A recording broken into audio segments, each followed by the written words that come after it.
축복합니다. 주의 사랑과 은혜가 여러분들과 함께 하시기 바랍니다.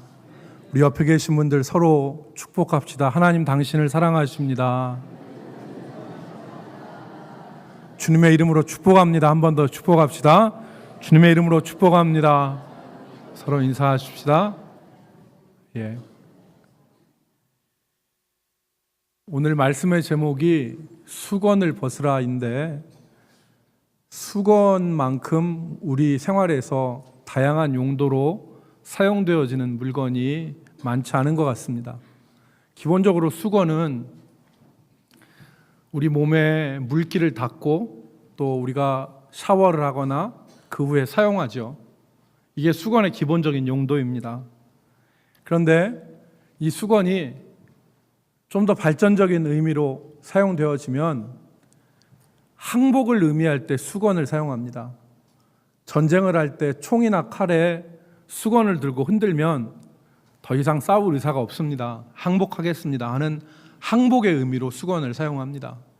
또 권투나 레슬링 같은 경기에서도 링에다가 수건을 던지면 더 이상 경기 안 하겠다, 포기하겠다라고 하는 의미로 수건이 사용되어집니다.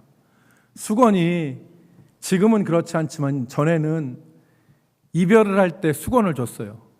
그래서 이별의 징표로 수건을 주고받기도 했습니다. 그죠? 그리고 수건이 참 다양한데 여름에 밭에서 일할 때 모자나 이런 데다 수건을 두릅니다. 그러면 이 열기를 차단하는 용도로 수건이 사용되어지기도 해요. 수건이 참 여러 용도로 사용되어지죠. 그런데 여러분이 꼭 아셨으면 좋겠을 것을 한 가지 말씀드리겠는데, 수건이 크기에 따라서 서양 사람들은 수건을 달리 사용하거든요. 그래서 호텔에 가면은 수건이 크기가 다른 수건이 여러 개 있죠. 보통 격식 차린 호텔에 가면은 3종류나 4종류의 수건이 있어요. 우리가 호텔에 가서 이제 묵다 보면은 2종류는 이게 어디다 쓰는 건지 보통 감으로 맞춰요. 여러분, 큰 수건 있죠? 큰 수건. 그 수건은 어디다 쓰는 거냐면 눈치로 봤을 때 이건 목욕하고 온몸을 다 닦고 머리를 이렇게 말리는 거다, 이렇게 알아요. 이걸 우리는 베스타월이라고 하는데, 또 하나가 있어요. 그게 우리 집에서 쓰는 이 수건인데, 이 수건은 언제 쓰냐면 손을 닦거나 얼굴을 닦을 때 써요. 그런데 직사각형이 아니라 정사각형으로 된 두툼한 수건을 여러분 보셨을 거예요. 이게 욕조 앞에 있기도 하고 다른 수건들처럼 개어 있기도 해요. 이 정사각형 모양의 굉장히 두툼한 수건, 이 수건으로 얼굴을 닦고 머리를 이렇게 말리면 안 됩니다. 이 수건은 무슨 수건이냐면 발수건이에요.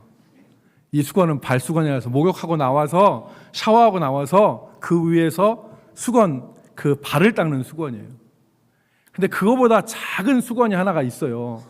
이 손수건 같이 생긴 수건이 있는데, 이 수건은 무슨 수건이냐? 그거는 물기 닦는 수건이 아니라, 그 수건은 무슨 수건? 우리나라로 얘기하면 이태리 타올 같은 거예요. 거기다 비누 묻혀서 겨드랑이 이런 데 막 닦고 이렇게 하는 수건이 그 수건이에요. 이거를 뭐라고 영어로 얘기하면 와시 클로스라고 그래요. 그러니까 닦는 데 사용하는 천조각이다, 그런 의미죠. 그래서 여러분 호텔 가셔서 누가 이렇게 가셔서 사용할 때 잘 사용하시기 바랍니다. 바울 사도가 본문을 사용할 때, 본문을 쓸 때 수건의 용도는 이처럼 다양하진 않았습니다. 그런데 오늘 바울 사도는 수건을 통해서 복음의 중요한 내용을 설명하고 있습니다. 이제 우리는 바울이 본문에서 언급한 수건에 대해서 살펴보고, 이를 통해서 우리에게 주시는 하나님의 교훈을 같이 나누도록 하겠습니다. 먼저 첫 번째는 본문에서 바울이 언급한 수건에 대해서, 수건의 종류에 대해서 우리가 같이 생각해 보도록 하겠습니다. 첫 번째 바울이 본문에서 언급한 수건은 모세의 수건입니다. 모세의 수건. 13절 말씀에 보면 우리는 모세가 이스라엘 자손들에게 장차 없어질 것에 결국을 주목하지 못하게 하려고 수건을 그 얼굴에 쓴 것 같이 아니하노라 그랬습니다.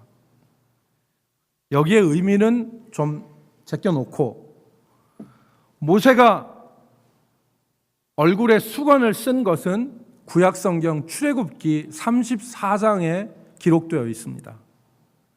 출애굽기에 보면 모세가 시내산에서 하나님의 계명이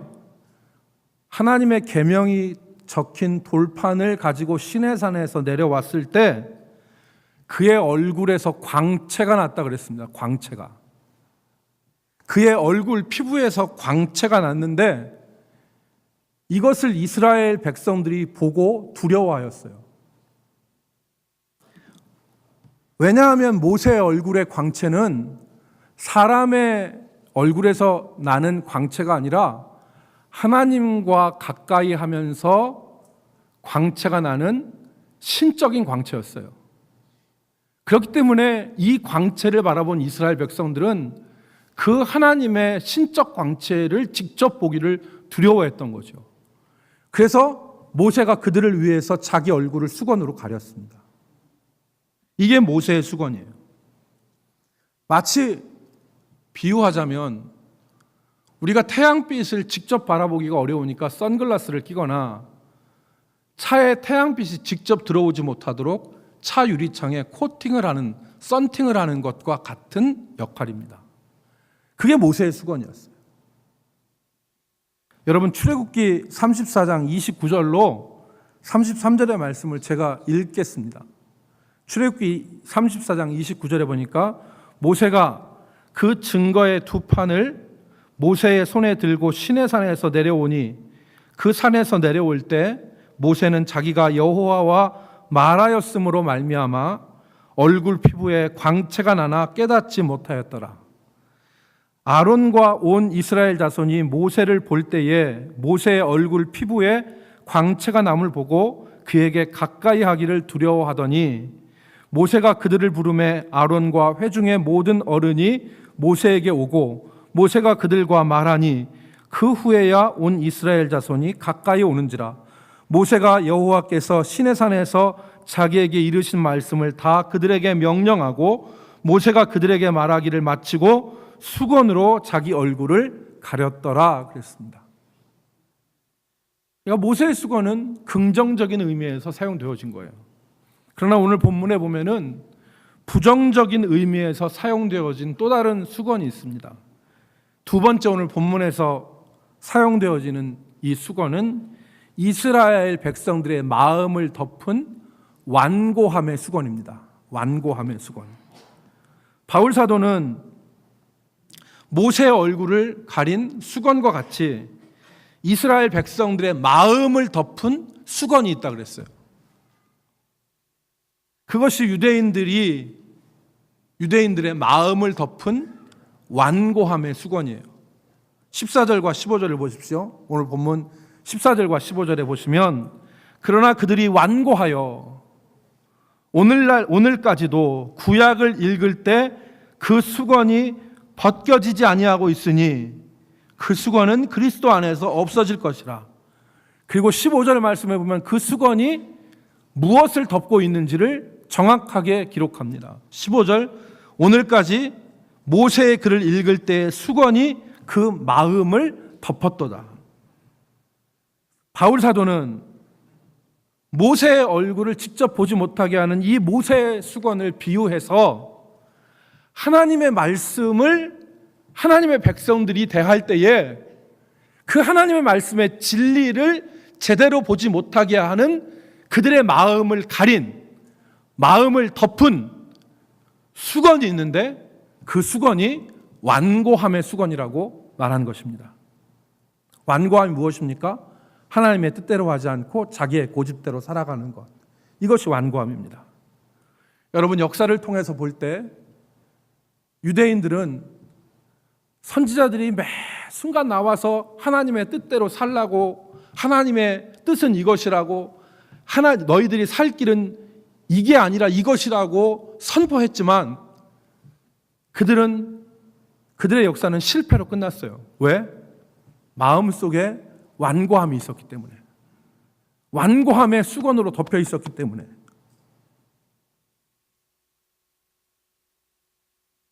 오늘 세 번째 본문에서 말씀하는 또 다른 수건이 있습니다. 그 수건은 현재 역사하는 마귀의 수건입니다. 하나님의 영광을 보지 못하도록 사람들의 눈을 현재 가리고 있는 마귀의 수건이 있다. 15절 말씀에 보면은 오늘까지 모세의 글을 읽을 때에 수건이 그 마음을 덮었도다 그랬습니다. 현재에도 역사하는 장애가 있다 그 말입니다.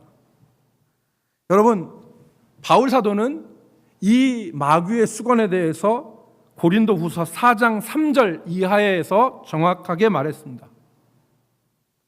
모세의 얼굴을 가린 수건과 같이, 이스라엘 백성들의 마음을 덮은 수건과 같이, 완고함 같이 오늘날도 역사하는 수건이 있는데 그것이 바로 마귀의 역사, 하나님의 영광을 바라보지 못하게 하는 이 가리는 것이 있다. 그래서 여러분, 고린도후서 4장 3절 말씀 보면 이렇게 기록했습니다. 만일 우리의 복음이 가리웠다면 망하는 자들에게 가려진 것이라. 4절 보십시다. 4절 같이 읽습니다. 그 중에 시작.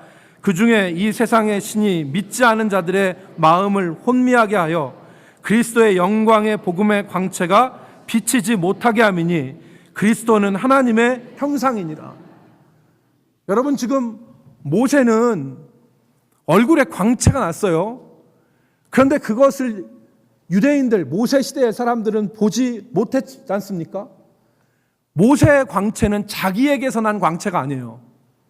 그런데 오늘 그리스도는 하나님의 형상인데 그리스도의 얼굴에 있는 하나님의 영광의 복음의 광채가 빛나는데 그것을 보지 못하도록 가리는 존재가 있다는 거예요. 그게 누구냐면 이 세상 신 마귀라는 것입니다. 이 세상 신 마귀가 믿지 아니하는 자들의 마음을 혼미케 하여 그리스도의 영광의 복음의 광채가 비치지 못하게 함이니 그리스도는 하나님의 형상이라. 여러분, 오늘 사람들의 마음을 덮어버리는, 그래서 하나님의 영광을 가려버리는 이 마귀의 수건은 벗겨져야 합니다. 벗어져야 됩니다.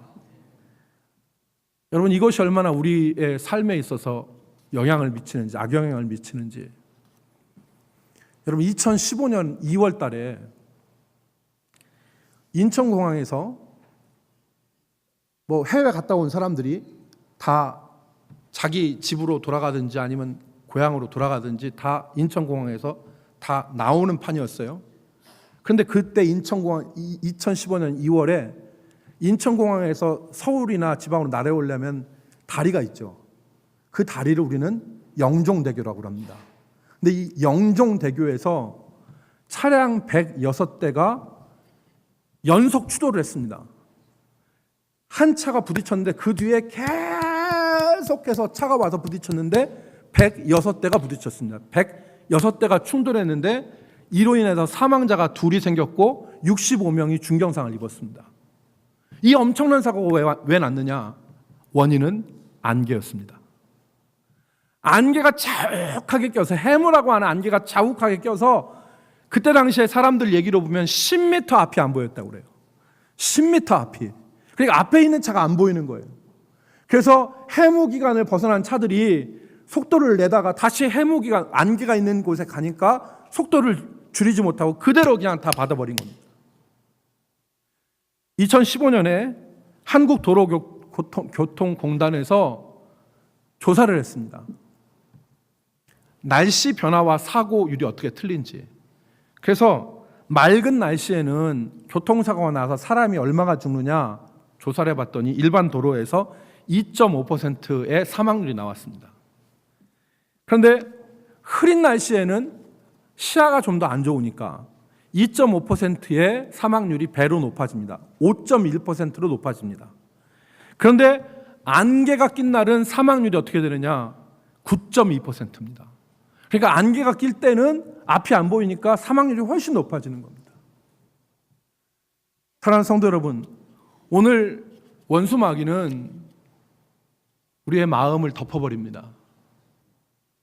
우리의 눈을 가려버리죠. 그래서 하나님의 영광을 바라보지 못하게 만듭니다. 이 수건은 벗어져야 됩니다. 이 수건이 벗어져야 돼요. 우리의 눈을 가리고 있는 이스라엘 백성들의 마음을 덮어버린 완고함의 수건이 구약 시대 내내 이스라엘 백성들이 하나님의 영광을 바라보는 것을 방해한 것처럼 오늘 성도들의 삶을 가려버리고 덮어버리는 이 마귀의 수건들이 우리 가운데서 없어지고 제거되어야 됨을 여러분 믿으시기를 주의 이름으로 축복합니다. 이게 벗어져야 됩니다. 이게 벗어져야 돼요. 어떤 사람은 죄악의 수건에 덮어져 있고, 어떤 사람은 원망의 수건으로 덮어져 있고, 어떤 사람은 두려움의 수건에 덮여져 있고, 어떤 사람은 불신의 수건에 덮여져 있습니다. 그래서 하나님의 영광의 빛을 바라보지 못해요. 간절히 바라기는 이 수건이 벗겨져서 하나님의 영광의 빛을 온전히 바라볼 수 있는 저와 여러분이 될 수 있기를 주의 이름으로 축복합니다. 여러분, 좀 더 말씀을 좀 발전시켜서 이 마귀의 수건은 어떤 것이냐? 이 세상의 신이 사람들의 마음을 혼미케 하여서 하나님의 영광의 복음의 광채를 보지 못하게 하는 이 마귀의 수건은 어떤 것이냐? 첫 번째로 이 마귀의 수건은, 마귀의 역사는 우리의 믿음을 흔들고 우리의 심령을 부패하게 만듭니다. 여러분, 디모데전서 4장 1절 말씀에 보니까 뭐라고 기록됐냐면, 그러나 성령이 밝히 말씀하시기를 후일에 어떤 사람들이 어떡하여? 믿음에서 떠나 미혹해 하는 영과 귀신의 가르침을 좇으리라 그랬습니다. 우리가 예수 믿고 감격하고 기뻐하던 그 믿음이, 그 감격이 계속해서 가서 주님 만날 때까지 가면 좋은데 중간에 우리의 믿음이 잘못되어지는 거예요. 그래서 믿음에서 떠나 미혹해 하는 영과 귀신의 가르침을 따르는 이 불상사가 발생된다는 것입니다. 누가 하는 거예요? 마귀가 하는 것입니다. 두 번째는 예수님께서 시몬 베드로에게 하신 말씀인데, 누가복음 22장 31절로 32절에 보니까 예수님이 베드로 보고 시몬아 시몬아 보라, 사단이 밀 까부르듯 하려고 너를 청구하였으나 그러나 내가 너를 위하여 내 믿음이 떨어지지 않기를 기도하였으니 그랬습니다. 여기서 믿음이 떨어지지 않기를이라는 말은 믿음이 실패하지 않도록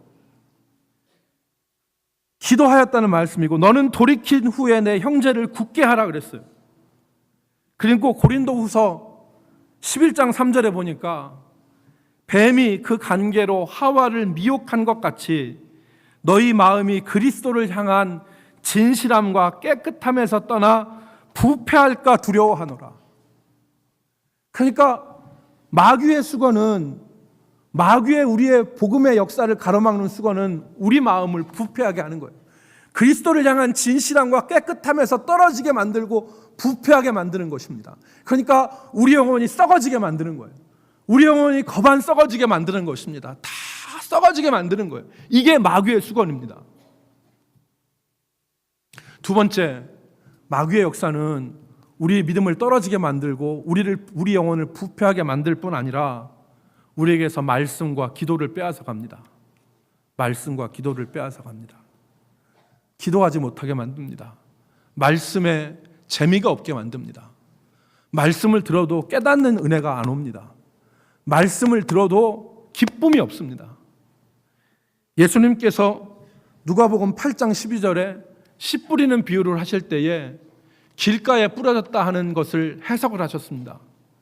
그때 길가에 뿌려졌다 하는 것은 말씀을 들은 자니 이에 마귀가 가서 그랬어요. 마귀가 가서 말씀을 들었는데 마귀가 가서 그들이 믿어 구원을 얻지 못하게 하려고 그 말씀을 그 마음에서 빼앗는 것이요 그랬습니다.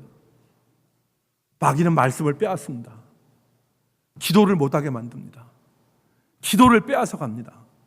그러니까 말씀과 기도를 빼앗겼다는 것은 우리 마음에 수건이 덮여 있다는 것을 말하는 것입니다.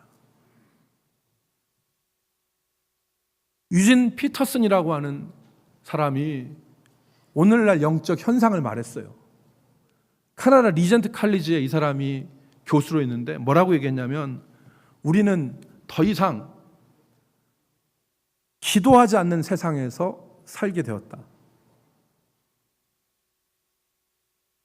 언어를 얘기했을 때 뭐라고 얘기했냐면, 사람들이 하나님의 음성에 귀를 기울이고 하나님께 기도하는 곳에 언어를 사용하는 것이 아니라 그 언어는 다 잃어버리고 사람과 사람 사이에 말하는, 소통하는 언어만 가지고 살고 있다.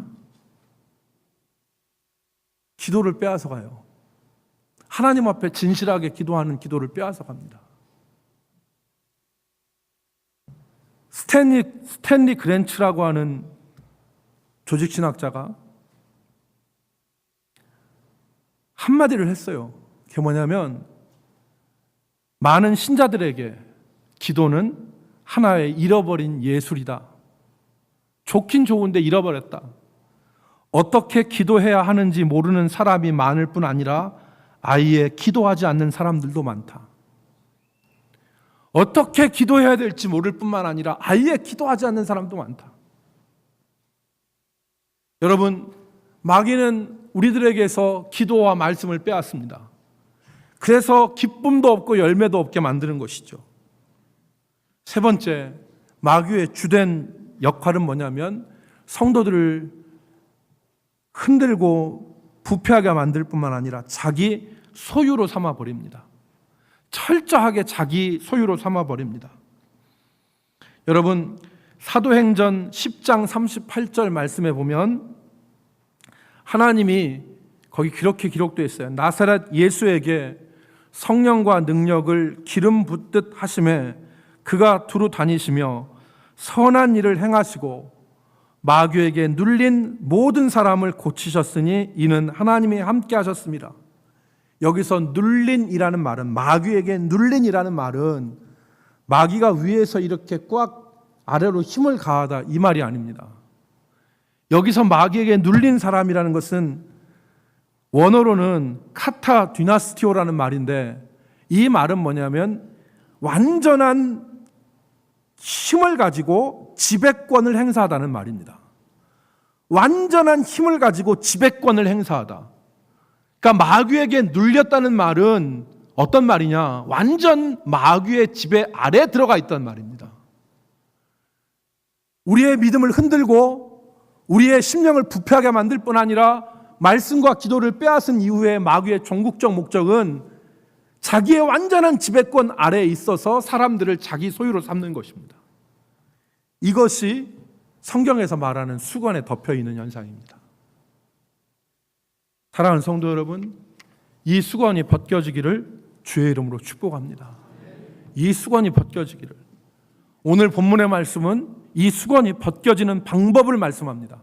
세 번째, 이 수건이 벗겨지는 방법. 16절에 나와 있죠. 그것은 예수님께로 돌아가는 것입니다. 16절 말씀 같이 있습니다. 그러나 언제든지, 시작. 그러나 언제든지 주께로 돌아가면 그 수건이 벗겨지리라. 아멘. 우리 이 말씀을 마음속에 품읍시다. 마음속에 품고 이 말씀을 마음속에 붙잡읍시다. 그런 의미에서 다시 한번 이 말씀을 믿음으로 마음판에 받아들입시다. 그러나, 시작. 그러나 언제든지 주께로 돌아가면 그 수건이 벗겨지리라. 아멘. 주님께 돌아가면 그 수건은 벗겨집니다. 주님을 찾으면 마음속에 꽉 들어찬 이 수건이 벗겨지는 역사가 일어나게 되는 것입니다. 여러분, 17절 말씀을 보십시오. 17절 말씀, 주는 영이시니 주의 영이 계신 곳에는 자유가 있느니라. 여기서의 자유는 세상이 얘기하는 프리덤이 아닙니다. 여기서의 자유는 뭐냐면 수건이 벗겨진 상태에서 온전하게 자유롭게 주의 영광을 바라볼 수 있는 자유를 말합니다.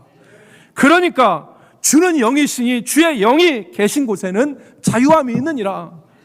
여러분, 우리가 주를 바라볼 때, 주께로 나아갈 때 성령께서는 우리로 마귀에서 벗어날 수 있는 은혜를 허락하여 주십니다. 성령께서 우리 마음속을 움직이시죠. 죄악의 달콤함과 죄악의 어떤 그런 가운데 빠져 있을 때 세상의 가치에 쩔어 있을 때, 세상의 원망과 서운함과 섭섭함에 사로잡혀 있을 때, 주를 바라볼 때 주께서 우리 마음속에 역사를 일으키시는 거예요.